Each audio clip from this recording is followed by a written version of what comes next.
Salam sejahtera Malaysia, denyut nadi suara rakyat bergema di channel ini. Berita terkini tentang tahanan rumah Datuk Seri Najib Tun Razak. Baru saja diterima sebentar tadi, tahanan rumah buat Najib Razak hina kedaulatan undang-undang. Ini kerana Menteri Dalam Negeri belum membuat sebarang peraturan untuk membolehkan tahanan rumah, kata projek sama.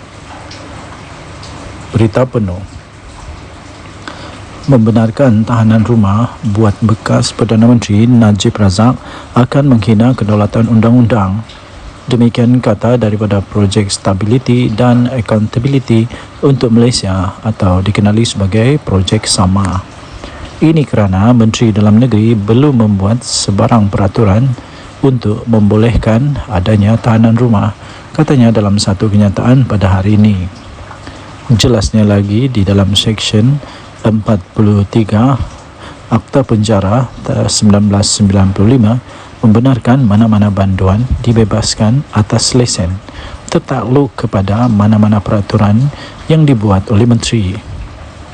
Membebaskan Najib atas nama tahanan rumah akan menjadi satu penghinaan terhadap kedaulatan undang-undang, kata kenyataan itu. Dia turut menambah, ia akan menjadi demonstrasi terang-terangan dui standard penguatkuasaan undang-undang. Tambahnya lagi, paling teruk, ia akan menjadi subversi terhadap raja berperlembagaan dan demokrasi berparlimen, subversi kepada asas negara Malaysia, kata Badan Pemerhati Reformasi Institusi itu. Jika lampiran yang menggantikan hukuman Mahkamah Najib dengan tahanan rumah wujud, maka ini bertentangan dengan prinsip bahawa undang-undang hanya boleh digubal oleh badan perundangan dan kerajaan yang dipilih, tambahnya lagi. Projek Sama adalah merujuk kepada dakwaan perintah adendum yang dikeluarkan oleh bekas Yang di-Pertuan Agong Al-Sultan Abdullah Riayatuddin Al-Mustafa Billah Shah pada Januari yang lalu, dan afidavit tambahan dan afidavit daripada Timbalan Perdana Menteri Ahmad Zahid Hamidi yang mengesahkan kewujudan dokumen itu. Najib memohon kebenaran untuk memaksa pelbagai wakil kerajaan, Menteri Dalam Negeri, Peguam Negara, Lembaga Pengampunan, Kerajaan Persekutuan dan beberapa responden lain untuk mengesahkan adendum diraja itu. Bagaimanapun, semakan oleh Malaysia kini mendapati peruntukan tahanan rumah ketika ini tidak wujud dalam undang-undang di Malaysia. Pada 2 Februari yang lalu, Lembaga Pengampunan telah mengurangkan hukuman penjara Najib daripada 12 tahun kepada hanya 6 tahun dan mengurangkan dendanya daripada 210 juta ringgit Malaysia kepada 50 juta ringgit Malaysia. Najib dipenjarakan di penjara Kajang selepas beliau telah disabitkan kesalahan dalam kes rasuah SRC International membabitkan penyelewengan sebanyak 42 juta ringgit. Hukuman 12 tahun dan sabitan itu dijatuhkan oleh Mahkamah Tinggi dan dikekalkan oleh Mahkamah Rayuan serta Mahkamah Persekutuan. Untuk mendapatkan berita lengkap, sila layari malaysiakini.com bertarikh 2 Mei 2024 bertajuk Tahanan Rumah Najib buat Najib hina kedaulatan undang-undang. Denyut nadi suara rakyat bergema di channel ini. Jangan lupa tekan butang subscribe, like dan share. Malaysia kita punya, cintai Malaysiaku, kita jaga kita. Bye-bye. Salam sejahtera Malaysia, denyut nadi suara rakyat bergema di channel ini. Sedang memandu di tengah gelap. Orang cakap tempat ni keras, banyak hantu bilang. Banyak hantu bilang ni tempat. Kalau kamu ada nampak tiba-tiba di belakang saya ada perempuan hantu ke apa, kamu WhatsApp lah. Kamu kasih komen di sana. Ini bukan takabur, tapi kita bersiap sedia. Kita bersiap siaga. Tapi saya percaya Tuhan sentiasa bersama dengan orang yang berandal kepada Tuhan. Tak ada apa-apa yang ditakutkan juga. Cuma sentiasalah bersiap sedia. Cakap tentang hantu, terkejut juga saya lah. Terkejut juga saya sebab aduh, sekarang makin menjadi-jadi hantu di Malaysia. Hantu di Malaysia. Apa yang maksud saya hantu ni? hantu ni ialah mereka yang menakutkan, saya pikir menakutkan dan boleh membuatkan kegoncangan jiwa. Kegoncangan jiwa. Yang saya maksudkan ialah makin ramai orang yang seolah-olah tidak lagi hormat kepada agung, tidak hormat lagi kepada institusi diraja, sembarangan cakap. Sekarang memang serta-merta kena tangkap lagi, bagus lagi padan muka lah. Nah, baru kita dapat sebentar tadi. Ini bukan hantu, ini bukan hantu, ini manusia biasa. Ini manusia biasa yang tak tahulah bersikap hantu apa, harap-harap dia tidak bersikap hantu lah.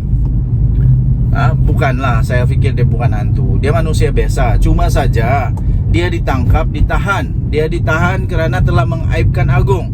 Didakwa telah mengaibkan agung. Siapa dia? Papa Gomo. Sekali lagi, memang hebatlah Papa Gomo ni. Pandai betul dia cari cari masalah diri sendiri. Bagus-bagus, boleh makan dengan sedap, boleh minum dengan sedap, boleh sembang dengan sedap. Semuanya sedap-sedap.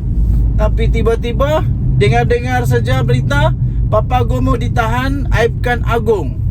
Banyak-banyak manusia di Malaysia, di dunia ini, kenapa mau juga cari masalah dengan agung? Aduh. Wan Muhammad Azri Wanderis, yang dikenali sebagai Papa Gomo, ditahan pada hari ini berhubung kenyataan yang mengaibkan yang di-Pertuan Agong Sultan Ibrahim. Jangan sampai Sultan Ibrahim haramkan pula Papa Gomo masuk Selangor, masuk Johor, baru padan muka.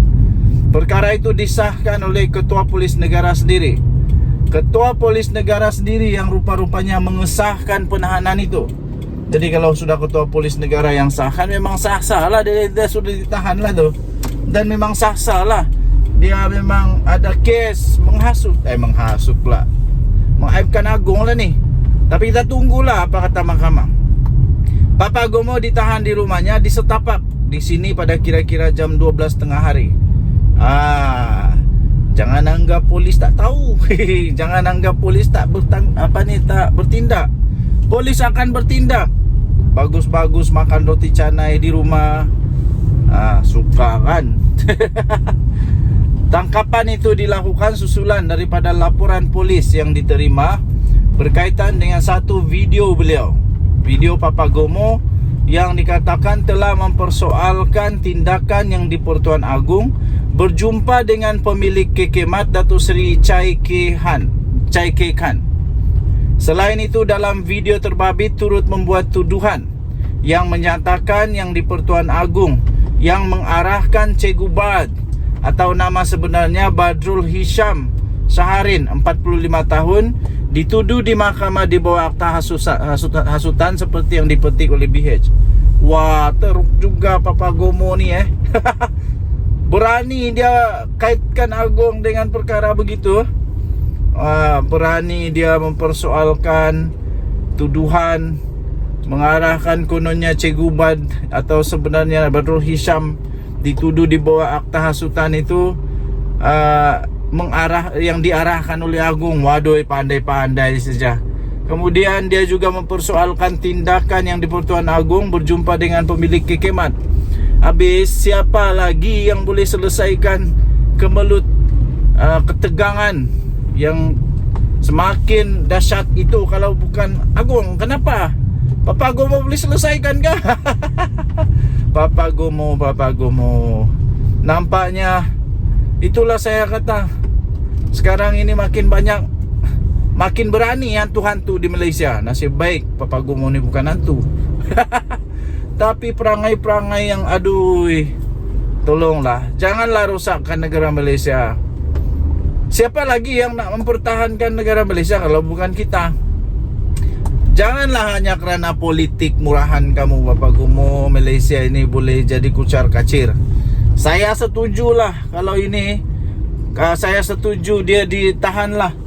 Kerana memang sejak dari semula, jangan kacau Agong, jangan kacau Raja Malaysia, Raja Melayu Malaysia. Jangan kacau. Wah, kalau kena kacau, ini kamu dah tak layak duduk Malaysia lah. Kes itu disiasat mengikut Seksyen 4-1 Akta Hasutan 1948, Seksyen 233 Akta Komunikasi dan Multimedia 1998. Sebelum ini telah tular satu video di Facebook memaparkan Papa Gomo ditahan oleh sepasukan anggota polis di kediamannya di sekitar Setapak. Aku pun tak tahulah, kalau lepas ini orang kata ini salah Anwar lagi, aku lagi bengong, lagi tak masuk akal lah. Ini bukan salah Anwar, ini salah kamu sendiri yang kamu persoalkan Agung tu. Kenapa? Kita harus hormat. Dan saya fikir ke bawah Duli Yang Maha Mulia Seri Paduka Baginda Yang di-Pertuan Agung Sultan Ibrahim melakukan berjumpa dengan berkenan untuk menerima menghadap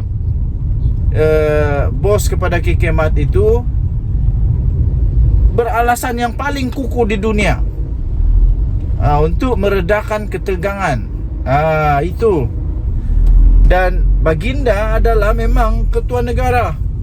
Baginda ketua negara, Baginda ketua agama, Baginda adalah payung negara. Kalau semua dah tak boleh selesaikan, memang Sultan Ibrahim lah satu-satunya harapan kita, bukan Papa Gomo. Pelik. Jadi apa pendapat hampa? Apa pendapat anda? Adakah perlu untuk Papa Gomo terus sejalah penjara? Penjarakan. Patutkah dia dipenjarakan? Kalau dia tak berhenti daripada buat benda-benda macam ni, bagus penjara aja lah. Nanti boleh merosak nih. Tapi itu pun terpulanglah kepada undang-undang negara Malaysia. Perlu untuk adil. Kalau rakyat Malaysia, rakyat biasa kena, pemimpin politik, orang-orang yang mulut lancang macam ni pun wajib kena juga. Ikut undang-undang negara Malaysia. Denyut nadi suara rakyat bergema di channel ini. Jangan lupa tekan butang subscribe, like dan share. Malaysia kita punya, cintai Malaysia aku, kita jaga kita. Bye-bye.